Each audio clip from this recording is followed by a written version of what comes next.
ഞങ്ങളുടെ ദൈവമായ യഹോവയുടെ നാമത്തെ കീർത്തിക്കും. ഇടയൻ ഗോസ്ബൽ മിനിസ്ട്രീസിന്റെ കീഴിൽ കർത്തൃസേവനം അനുഷ്ഠിക്കുന്ന ബ്രദർ ജോസഫ് അപ്പലോസ് തന്റെ ആത്മീയ നേതൃത്വത്തിൽ നിങ്ങൾക്കായി ഒരുക്കുന്നു സ്നേഹ ഇടയൻ. എന്റെ സമാധാനം ഞാൻ നിങ്ങൾക്ക് തരുന്നു. ലോകം തരുന്നത് പോലെയല്ല ഞാൻ നിങ്ങൾക്ക് തരുന്നത്. നിങ്ങളുടെ ഹൃദയം കലങ്ങരുത്, ഭ്രമിക്കുകയുമരുത്. എന്തോ വാഗ്ദത്തം പറഞ്ഞ കർത്താവായ യേശു ക്രിസ്തുവിന്റെ നിസ്തുല്യ നാമത്തിൽ സ്നേഹ ഇടയൻ എന്ന ആത്മീയ ദൃശ്യ വിരുന്നിലേക്ക് ഏവർക്കും സ്വാഗതം. സമാധാനവും സന്തോഷവും നിറഞ്ഞ ഈ ലോകത്ത് നാം ജീവിക്കുമ്പോൾ യോർദാൻ പോലെ കലങ്ങി മറയുന്ന ദുരിതങ്ങളും പ്രയാസങ്ങളും രോഗങ്ങളും കടന്നു വരുമ്പോൾ നമുക്ക് ആശ്രയിപ്പാനും നമ്മെ ആശ്വസിപ്പാനും കർത്താവായ യേശു മാത്രമേ ഉള്ളൂ. ആ കർത്താവെങ്കിൽ നാം ആശ്രയം വെച്ച് അവന്റെ ആശ്വാസം നാം പ്രാപിച്ച് ജീവിക്കുന്ന ജീവിതമാണ് യഥാർത്ഥ ക്രിസ്തീയ ജീവിതം എന്ന് ആശയമുള്ളതായ ഒരു അനുഗ്രഹീത സ്നേഹ ഇടയൻ എന്ന ആൽബത്തിൽ കൂടെ പുറത്തിറക്കിയ നല്ലൊരു ഗാനം ബ്രദർ ലിജോ ജോയ് ഖത്തറിൽ നിന്നും ആലപിക്കുകയാണ്. തുടർന്ന് പാസ്റ്റർ രവിദാസ് തിരുവനന്തപുരത്തിൽ നിന്നും കർത്താവിന്റെ മാറ്റമില്ലാത്ത തിരുവചനം നിങ്ങളോട് സംസാരിക്കുന്നു. ശ്രദ്ധയോടുകൂടെ പ്രാർത്ഥനയോടുകൂടെ കേട്ട് അനുഗ്രഹം പ്രാപിച്ചുകൊള്ളുക.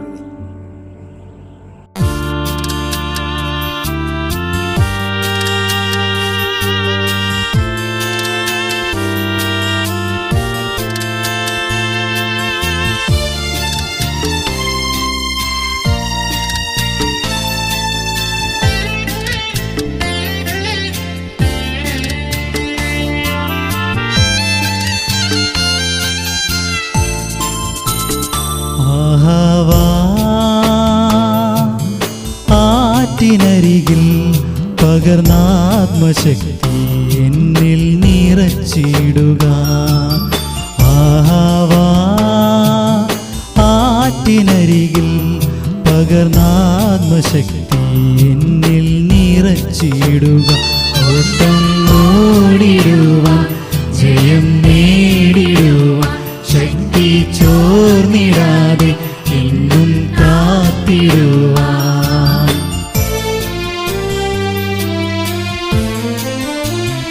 യഹോവേ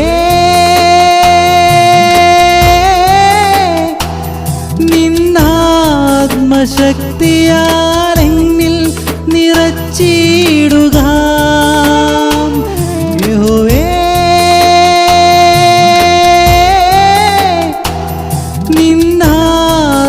നിന്നാത്മശക്തിയാൽ എന്നിൽ നിറച്ചിടുക.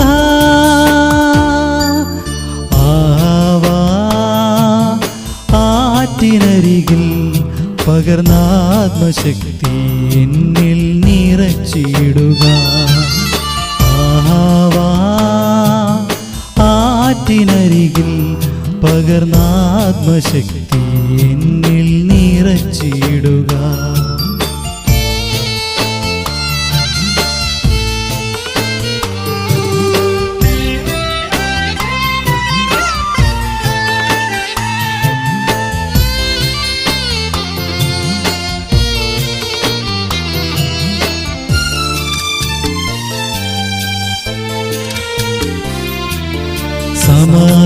സമാധാനദേശത്തിൽ ഞാൻ തളർന്നിടുമ്പോൾ യോർദാന്റെ വൻകാട്ടിലെന്തു ചെയ്യും? സമാധാനദേശത്തിൽ ഞാൻ തളർന്നിടുമ്പോൾ യോർദാന്റെ വൻകാട്ടിലെന്തു ചെയ്യും?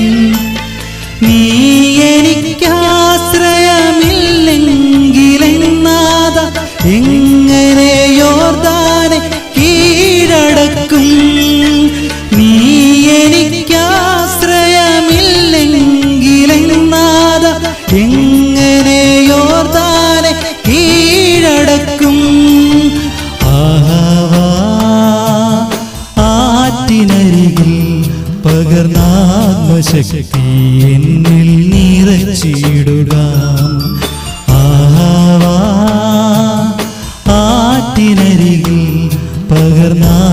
ആത്മശക്തി എന്നിൽ നിറച്ചിടുക, ഓട്ടം ഓടിടുവാൻ ജയം നേടിടുവാൻ ശക്തി ചോർന്നിടാതെ എന്നും കാത്തിടുവാൻ. ഇടയൻ ഗോസ്ബൽ മിനിസ്റ്റേഴ്സിൻ്റെ സ്നേഹ ഇടയൻ എന്ന സന്ദേശ പരമ്പരയിലേക്ക് ഒരു സന്ദേശം നൽകുവാൻ എന്നെ ക്ഷണിച്ച ഇതിൻ്റെ മുൻസ്ഥാനത്ത് നിൽക്കുന്ന ദൈവദാസനെയും അതുപോലെ തന്നെ കൂട്ടു സഹോദരങ്ങളെയും കൂട്ടുവേലക്കാരെയും ഓർത്ത് ഞാൻ ദൈവത്തിന് നന്ദി പറയുന്നു. തൻ്റെ ഭക്തന് കൊടുത്തിരിക്കുന്ന കാഴ്ചപ്പാടിനനുസരിച്ച് താൻ ചെയ്തുകൊണ്ടിരിക്കുന്ന സുവിശേഷ വേലകളെ കർത്താവ് മാനിക്കുമാറാകട്ടെ, അനുഗ്രഹിക്കുമാറാകട്ടെ എന്ന പ്രാർത്ഥനയോടെ ഒരു ചെറിയ സന്ദേശം നിങ്ങളുമായി പങ്കുവയ്ക്കുവാൻ തക്കവണ്ണം ദൈവകൃപയിൽ ശരണപ്പെടുകയാണ്.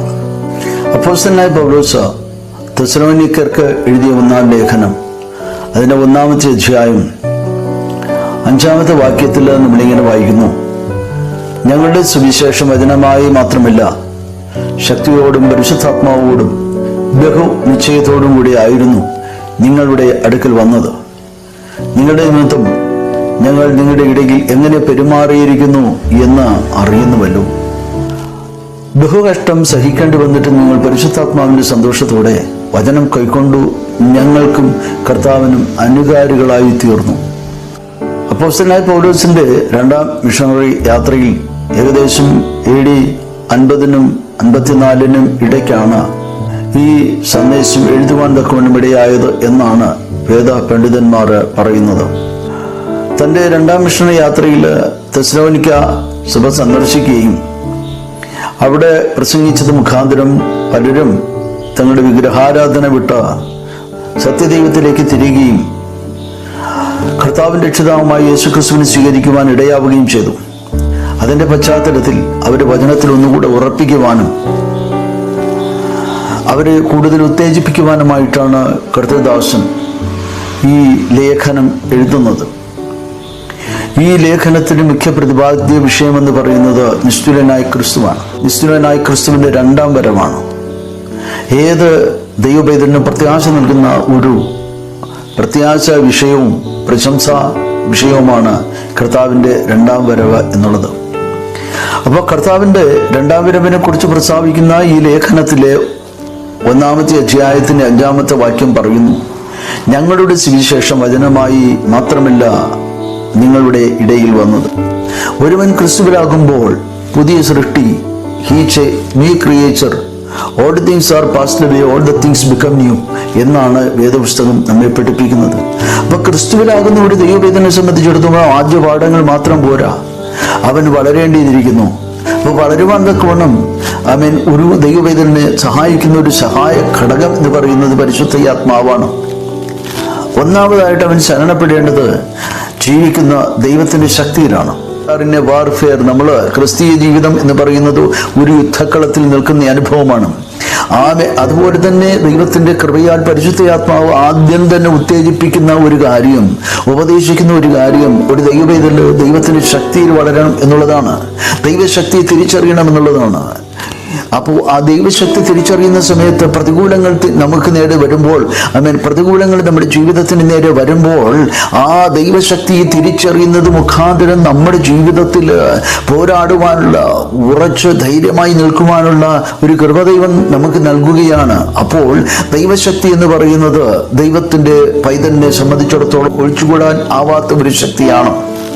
ചിലർ കുതിരകളിലും ചിലർ രഥങ്ങളിലും ആശ്രയിക്കുന്നു, ഞങ്ങളോ നിത്യനായ ദൈവത്തിൽ ആശ്രയിക്കുന്നു എന്ന് സങ്കീർത്തന പുസ്തകങ്ങളിൽ നമ്മൾ വായിക്കുന്നുണ്ട്. അപ്പോൾ രഥങ്ങളിലും കുതിരകളിലും എന്ന് പറഞ്ഞാൽ ഈ ലോകത്തിലെ ശക്തിയിലും ഈ ലോകത്തിലെ സമ്പ്രദായങ്ങളിലും സ്വാധീനത്തിലും അല്ല നമ്മൾ ശക്തിപ്പെടേണ്ടത് എന്ന് നമുക്ക് വായിക്കുവാൻ തക്കവണ്ണം കഴിയുന്നുണ്ട്. അപ്പോൾ ഒരു ദൈവശക്തിയിൽ വളരുന്ന ഒരു ദൈവവേദന പ്രതികൂലങ്ങളിൽ ഉറച്ചു നിൽക്കുവാൻ തക്കവണ്ണം കൃപ തരുന്ന ദൈവത്തിന്റെ സാന്നിധ്യത്തിലും ശക്തിയിലും ഉറച്ച് വിശ്വസിക്കേണ്ടിയിരിക്കുന്നു. ഈ കാലഘട്ടം നമ്മൾ പരിശോധിക്കുമ്പോൾ നമ്മുടെ ശക്തി ക്ഷയിച്ചു പോയിരിക്കുന്നില്ലേ എന്ന് സംശയിക്കേണ്ടിയിരിക്കുന്നു. ഒരു ദൈവവേദന ദൈവകൃപയിൽ ശരണപ്പെടുമ്പോഴാണ് അവന്റെ ജീവിതത്തിന് ഒരർത്ഥമുണ്ടാകുന്നത്. ഈ കാലഘട്ടത്തിലെ കാലത്തിനനുസരിച്ച് അനുസരിച്ചിട്ട് പോക്കില് വചനം ഒഴുകിപ്പോക്കുന്ന രീതിയിൽ പ്രസംഗങ്ങളും അതുപോലെ തന്നെ ഉപദേശങ്ങളും കേൾക്കുന്നത് മുഖാന്തരം ദൈവശക്തിയിൽ ഉറച്ചു നിൽക്കുവാൻ കഴിയാതിരിക്കുന്നു. Hallelujah.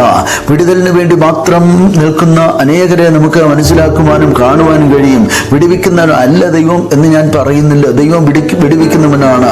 He is a redeemer. ആമേൻ. ദൈവം ശക്തിമാനാണ്. ദൈവം സർവശക്തനും സർവജ്ഞാനിയും സർവ്വയാവിയുമാണ്. അവനാൽ അസാധ്യമായി ഒരു കാര്യമില്ല. ഈ ലോകത്തിന്റെ പാപത്തെ ചുമക്കുവാൻ വന്ന ദൈവത്തിന്റെ കുഞ്ഞാടായിരിക്കുന്ന യേശു കർത്താവിൽ ശരണപ്പെടുന്ന ഏവനും ലജ്ജിച്ചു പോകുകയില്ല എന്ന് നമുക്ക് വേദപുസ്തകത്തിലൂടെ മനസ്സിലാക്കുവാൻ തക്കവണ്ണം കഴിയും. പൗലോസ് എത്രയോ തവണ പറയുന്നു, ഞാൻ മരിച്ചു പോകേണ്ട സന്ദർഭങ്ങൾ. ഒരിക്കൽ അപ്പോസ്തല പ്രവർത്തികൾ നമ്മൾ വായിക്കുന്ന സമയത്ത് പൗലോസിനെ കല്ലെറിഞ്ഞിട്ട് നഗരത്തിന്റെ പുറമേ കൊണ്ട് തള്ളിയിടുകയാണ്, തള്ളിയിട്ട് കളഞ്ഞിട്ട് പോവുകയാണ്. പക്ഷേ അവിടെ നമ്മൾ വായിക്കുന്നു, ദൈവത്തിന്റെ കൃപയാലും ദൈവത്തിന്റെ ശക്തിയാലും പൗലോസ് അപ്പോസ്തലൻ എഴുന്നേറ്റ് പിറ്റേ ദിവസം അടുത്ത പട്ടണത്തിൽ ചെന്ന് പ്രസംഗിക്കുവാൻ തക്കവണ്ണം ഇടയായി. ദൈവമക്കളെ, നമ്മുടെ ജീവിതത്തിൽ നമ്മൾ എങ്ങനെയാണ് മുമ്പോട്ട് പോകുന്നത് എന്നുള്ളത് നമ്മൾ ചിന്തിക്കേണ്ട ഒരു കാര്യമാണ്. നമുക്ക് ദൈവത്തിൽ ശക്തിയുണ്ട്. ദൈവത്തിൽ ആശ്രയിക്കുന്ന ഒരു ദൈവം ഇതിന് ഒരിക്കലും വെറുതെ വിടുന്നവനല്ല. കർത്താവ് രാജാവുമായ യേശു കർത്താവ്. ഹല്ലേലൂയ, സ്തോത്രം. ലൂക്കോസിന്റെ സുവിശേഷം 10:19 നമ്മൾ വായിക്കുന്നു, പാമ്പുകളെയും തേളുകളെയും ശത്രുവിന്റെ സകല ബലത്തെയും ചവിട്ടുവാൻ ഞാൻ നിങ്ങൾക്ക് അധികാരം തരുന്നു, ഒന്നും നിങ്ങൾക്ക് ഒരിക്കലും ദോഷം വരുത്തുകയില്ല. That means you have the power in the mighty name of Jesus. യേശുവിൽ നിങ്ങൾക്കൊരു വലിയ ശക്തിയുണ്ട് ദൈവമക്കളെ. നമ്മളത് തിരിച്ചറിയണം. ഹല്ലേലൂയ, സ്തോത്രം. വിടുതലിന് വേണ്ടി, കാറിന് വേണ്ടി, വീടിന് വേണ്ടി, ആമേൻ, അതുപോലെ ഭൗതിക നന്മകൾക്ക് വേണ്ടി അല്ല ദൈവഭാഗത്തേക്ക് വരേണ്ടത്. മറിച്ച് ഉപദേശത്തിന്റെ തിളങ്ങുന്ന മുത്തുകളായി നമ്മൾ നിൽക്കുമ്പോൾ, ഉപദേശത്തിന്റെ തിളങ്ങുന്ന മുത്തുകളായി നിൽക്കുമ്പോൾ, ആത്മീയ പോരാട്ടത്തിൽ, ആത്മീയ പോർക്കളത്തിൽ നമുക്ക് ദൈവം തരുന്ന ശക്തിയാലും ദൈവകൃപയാലും ഈ ലോകത്തിലെ അന്ധകാര ശക്തികളോട് എതിരിട്ട് നിന്ന് വിജയം വരിക്കുവാൻ തക്കവണ്ണം കഴിയും ദൈവമക്കളെ. അതാണ് ദൈവപുത്രനായ യേശു നമുക്ക് തരുന്ന ഏറ്റവും വലിയ ഒരു പ്രത്യാശ എന്ന് പറയുന്നത്. ഹല്ലേലൂയ, സ്തോത്രം. എഫേസ്യ ലേഖനം നമ്മൾ വായിക്കുമ്പോൾ നമ്മൾ മനസ്സിലാക്കുന്ന വിശുദ്ധ പൗലോസ് അപ്പോസ്തലൻ പറയുന്നു, നമുക്ക് പോരാട്ടമുണ്ട്. ആരോട്? ജഡരക്തങ്ങളോടല്ല, വാഴ്ചകളോട്, അധികാരങ്ങളോട്. ആമേൻ. ഹല്ലേലൂയ, സ്തോത്രം. വാഴ്ചകളും അധികാരങ്ങളും ആയുധ വർഗം ഏൽപ്പിച്ചവനായി ക്രിസ്തു ക്രൂശിൽ ജയോത്സവം കൊണ്ടാടി എന്നാണ് നമ്മൾ വായിക്കുന്നത്. അങ്ങനെയെങ്കിൽ ജയോത്സവം കൊണ്ടാടിയ കർത്താവിന്റെ മക്കൾ എന്നുള്ള നിലയിൽ, അവന്റെ അവകാശികൾ എന്ന നിലയിൽ, ഹല്ലേലൂയ, നമുക്കും ഒരു ദൈവശക്തി ദൈവം തന്നിട്ടുണ്ട്. അപ്പൊ ക്രിസ്തീയ ജീവിതം എന്ന് പറയുന്നത് ജയജീവിതമാണ്, പരാജയപ്പെട്ട ജീവിതമല്ല. ഇന്നത്തെ തലമുറയിൽ, ഇന്നത്തെ ക്രിസ്തീയ കോളത്തെ നമ്മളൊന്ന് പരിശോധിച്ചാൽ ചെറിയ പ്രശ്നങ്ങൾക്ക് പോലും നമ്മൾ തകർന്നു പോകുന്നു. ചെറിയ പ്രശ്നങ്ങളിൽ പോലും നമ്മൾ വാടിപ്പോകുന്നു. നമ്മൾ വിശ്വാസം ത്യജിക്കുവാൻ തക്കവണ്ണം ഇടയായി തീർന്നു. ഈ സന്ദേശം ശ്രവിക്കുമ്പോൾ ദൈവപൈതലെ, നിന്റെ ജീവിതത്തിൽ ഈ ദൈവകൃപയില്ല എങ്കിൽ, ഈ ദൈവ സാന്നിധ്യം നഷ്ടപ്പെട്ടുവെങ്കിൽ, പരിശുദ്ധാത്മാവിന്റെ ശക്തി നിന്നിൽ വ്യക്തമായും ഇല്ല എന്ന് നീ അറിയുന്നുവെങ്കിൽ, പോർക്കളത്തിൽ നീ പോരിൽ പലപ്പോഴും തകർന്നു വീഴുവാൻ തക്കവണ്ണം ഇടയാകും. ആകയാൽ ദൈവ സാന്നിധ്യം ദൈവശക്തി ഒന്നാമതായിട്ട് അനുഭവിക്കുമ്പോൾ, രണ്ടാമതായിട്ട് നമുക്ക് വേണ്ടത് പരിശുദ്ധാത്മാവിന്റെ സാന്നിധ്യമാണ്. പരിശുദ്ധാത്മാവിന്റെ സാന്നിധ്യമാണ്. ഹല്ലേലൂയ, സ്തോത്രം. പരിശുദ്ധാത്മാവുണ്ടായിരുന്ന പൗലോസും ശീലാസും നടന്നു പോകുന്ന സമയത്ത്, ഹല്ലേലൂയ, തനിക്കെതിരെ വന്ന വെളിച്ചപ്പാടിന്റെ ആത്മാവിനെ വിവേചിക്കുവാൻ തക്കവണ്ണം കൃപയുണ്ടായിരുന്ന പൗലോസ് അതിന് ശാസിച്ചു. ഹല്ലേലൂയ, അത്ഭുതം നടന്നു. പക്ഷേ തൊട്ടടുത്ത് നമ്മൾ വായിക്കുന്നത് അവൻ ബന്ധനസ്ഥനാകുന്നു. അവൻ ഹല്ലേലൂയ, സ്തോത്രം, പിടിക്കപ്പെടുന്നു, അടിക്കപ്പെടുന്നു, അത് മർദ്ദിക്കപ്പെടുന്നു. എന്നാൽ അവൻ നമ്മൾ മനസ്സിലാക്കുന്നത് പോലെ തകർന്നു പോയില്ല. ജയിലറയ്ക്കുള്ളിൽ ഇടുമ്പോഴും, രണ്ട് കൈകളും കാലുകളും ആമത്തിലിട്ടപ്പോഴും അവന്റെ നാവ് സ്വതന്ത്രമായിരുന്നത് മുഖാന്തരം സ്തുതിക്കുവാൻ ആരംഭിച്ചു. സ്തുതി അത്യുന്നതന്റെ പവർ, ശക്തി നമ്മിലേക്ക് കൊണ്ടുവരുന്ന ഒരു ചാലകമാണ്, ഒരു ചാനലാണ്. നീ ഒന്ന് സ്തുതിച്ചു നോക്കൂ. ഹല്ലേലൂയ, സ്തോത്രം. ദൈവത്തെ സ്തുതിച്ചു നോക്കൂ. പാടി ആരാധിക്കുന്ന, പാടി സ്തുതിക്കുന്ന, അർദ്ധരാത്രിക്ക് പാടി സ്തുതിക്കുന്ന ദൈവമക്കളുടെ പാട്ട് കേട്ടുകൊണ്ട് രാത്രിയിലെ ആ ജയിലറയ്ക്കുള്ളിലായിരുന്ന സഹതടവുകാർ എഴുന്നേറ്റിരുന്ന് എന്താ ഇതെന്ന് അവര് ചിന്തിക്കുകയാണ്. ചിലരൊരു പക്ഷേ പലതും അവരെ നിന്ദിച്ചു കാണാം, പരിഹസിച്ചു കാണാം, രാത്രി ഉറങ്ങുവാൻ പോലും കഴിയുന്നില്ലല്ലോ എന്ന് ഭാരപ്പെട്ട് കാണാം. പക്ഷേ ദൈവമക്കളെ, ഒരു കാര്യം മനസ്സിലാക്കണം, സ്തുതിക്കുന്നവന്റെ സ്തുതിക്ക് ദൈവം കണക്ക് വയ്ക്കും. ഹല്ലേലൂയ, സ്തോത്രം. ദൈവത്തിന് അടങ്ങിയിരിക്കുവാൻ കഴിയത്തില്ല. ഹല്ലേലൂയ. സ്തെഫാനോസിനെ നോക്ക്. സ്തെഫാനോസിനെ കല്ലെറിയുന്ന സമയത്ത് സ്വർഗത്തിലെ ദൈവത്തിന്റെ വലതുഭാഗത്ത് എഴുന്നേറ്റ് നിൽക്കുന്ന ക്രിസ്തുവിനെ സ്തെഫാനോസ് കാണുന്നുവെങ്കിൽ, നമ്മുടെ ഈ ജീവിതത്തിൽ ആ അനുഭവം ഉണ്ടാകണം കേട്ടോ. കഷ്ടതയിൽ പ്രതികൂലത്തിൽ തകർന്നു പോകുന്ന ഒരുത്തിന് ദൈവത്തിന് അത് ആവശ്യമില്ല എന്നുള്ളതാണ്. ആമേൻ. ദൈവത്തിന് ആവശ്യം വിക്ടറി സ്റ്റാൻഡിൽ നിൽക്കുവാൻ യോഗ്യതയുള്ള അതിനർഹരായിട്ടുള്ള വാറിയേഴ്സിനെയാണ്, യുദ്ധവീരന്മാരെയാണ്, പടയാളികളെയാണ്. ആമേൻ. ക്രിസ്തുവിന്റെ രാജ്യത്തെ കെട്ടിപ്പടുക്കുവാൻ, പിശാചിന്റെ സാമ്രാജ്യത്തെ തകർത്തെറിയുവാൻ കഴിവുള്ള ഒരുത്തനെയാണ് ദൈവത്തിന് ആവശ്യം. ദൈവത്തിലെ അതിന് നിനക്ക് പരിശുദ്ധാത്മാവിന്റെ സാന്നിധ്യം ആവശ്യമാണ്. ഇന്ന് എന്നെ കേൾക്കുമ്പോൾ നമ്മുടെ ജീവിതത്തിൽ പരിശുദ്ധാത്മാവ് ശക്തി വെളിപ്പെടുന്നുണ്ടോ എന്ന് നമ്മൾ മനസ്സിലാക്കേണ്ടിയിരിക്കുന്നു. യാക്കോബ് പറയുന്നു, ഏലിയാവ് നമുക്ക് സമസ്വഭാവമുള്ള മനുഷ്യനായിരുന്നു, പക്ഷേ അവന്റെ മേൽ he has an authority, he has the power of mighty God. അവൻ അതോറിറ്റി ഉണ്ടായിരുന്നു, അവൻ അധികാരമുണ്ടായിരുന്നു. എഴുന്നേറ്റ് നിന്ന് ആകാശത്തോട് കൽപ്പിക്കുകയാണ്, 3.5 വർഷക്കാലം ഞാൻ പറഞ്ഞിട്ടല്ലാതെ മഞ്ഞും മഴയും പെയ്യുകയില്ല എന്ന് പറഞ്ഞപ്പോൾ അവന്റെ അതോറിറ്റി, നാവിൽ നിന്ന് പുറപ്പെട്ട വാക്കിന് ദൈവം ചെവി ചായ്ച്ചു. ദൈവം അത് ചെവി കൊടുത്തു. ദൈവത്തിന്റെ പ്രവൃത്തി വെളിപ്പെട്ടു. 3.5 വർഷക്കാലം മഞ്ഞും മഴയും പെയ്തില്ല എന്നാണ് വായിക്കുന്നത്. കർമ്മേലിന്റെ പർവ്വതത്തിൽ ഒറ്റയ്ക്കാണെന്ന് അറിഞ്ഞിട്ട് പോലും ബാലിന്റെ പ്രവാചകന്മാരെ അവൻ ഭയപ്പെട്ടില്ല എന്നുള്ളതാണ്. നീയും ഞാനും എൻ്റെ മേൽ പകരപ്പെട്ട അധികാരം, നിന്റെ മേൽ പകരപ്പെട്ട അധികാരം, നാവിൻ്റെ തുമ്പിൽ ചലിക്കുന്ന അധികാരം, ജീവിതത്തിൻ്റെ മൈഖരകളിൽ ചലിക്കുന്ന അധികാരം, ആ അധികാരത്തിന് പകരം വയ്ക്കുവാൻ മറ്റൊന്നില്ല കുഞ്ഞേ. അതൊന്നറിഞ്ഞ് പിശാചിനോട് എതിരിട്ട് നോക്കൂ. പിശാച് വാരും ചുരുട്ട് ഓടുന്നത് കാണുവാൻ തക്കവണ്ണം കഴിയും. പക്ഷേ നമ്മളിപ്പോഴും പിശാചിനെ ഭയപ്പെടുന്നവരാണ്.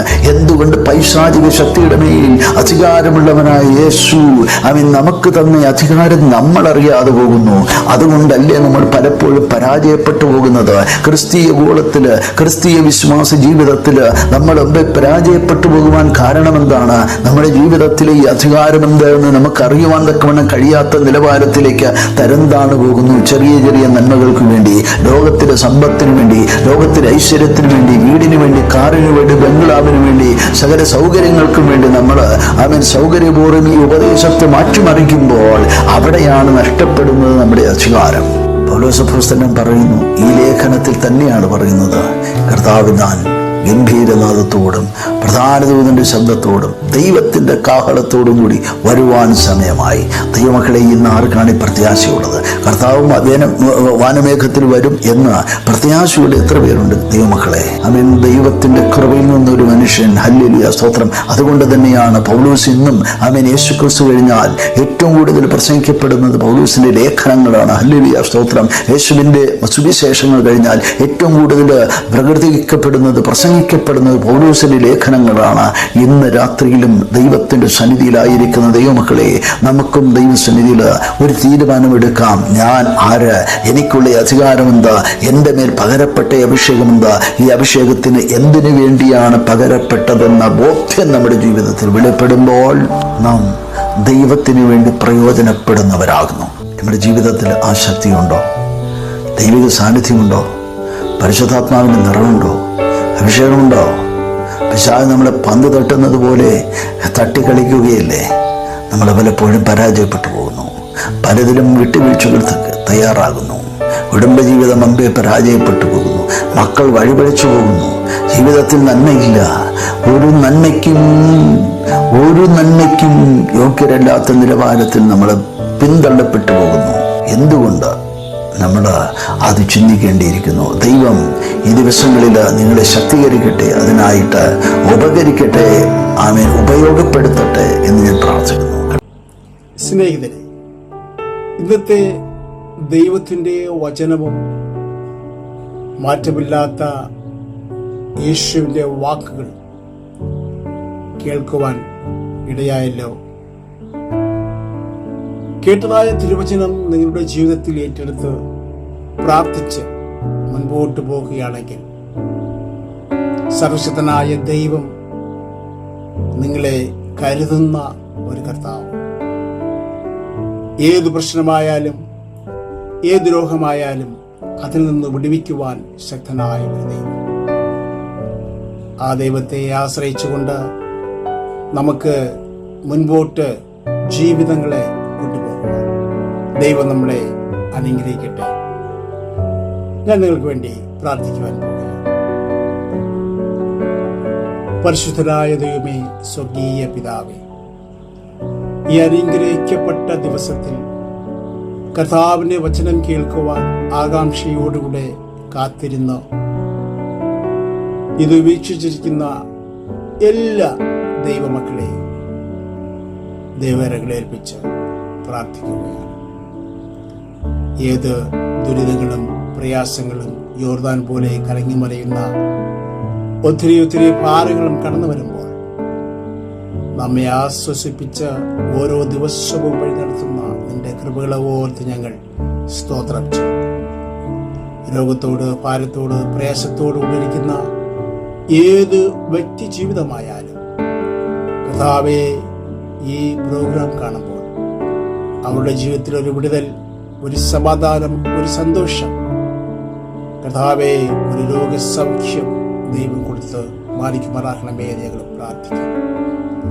ദൈവത്തിൻ്റെ വലിയ കരം, ദൈവത്തിൻ്റെ വലിയ കർത്താവേ കൃപ എല്ലാവരോടുകൂടിക്കണമേ എന്ന് ഞങ്ങൾ പ്രാർത്ഥിക്കുകയാണ്. എല്ലാ ദൈവത്തെ ഏൽപ്പിക്കുന്നു യേശുവിൻ്റെ നാമത്തിൽ തന്നെ പ്രാർത്ഥിക്കുമ്പോൾ പ്രാർത്ഥന കേൾക്കണമേ നല്ല പിതാവേ. ആമേൻ.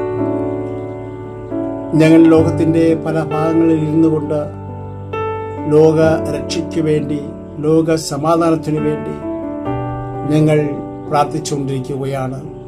അനേക രോഗികൾക്ക് വേണ്ടി ഞങ്ങൾ പ്രാർത്ഥിക്കുകയാണ്. ഞങ്ങളോടൊപ്പം ചേർന്ന് നിങ്ങൾക്കും ഈ പ്രാർത്ഥനയിൽ പങ്കെടുത്ത് നമുക്ക് കർത്താവിൻ്റെ രാജ്യത്തിൻ്റെ കെട്ടുപണിക്ക് വേണ്ടി ഒത്തൊരുമിച്ച് പ്രവർത്തിക്കാം എന്ന് പറഞ്ഞുകൊണ്ട് എൻ്റെ വാക്കുകൾ ഞാൻ വിരമിക്കുന്നു. കർത്താവ് നിങ്ങളെല്ലാവരെയും കാത്ത് അനുഗ്രഹിച്ച് കാക്കുമാറാകട്ടെ. ആമേൻ, ആമേൻ, ആമേൻ.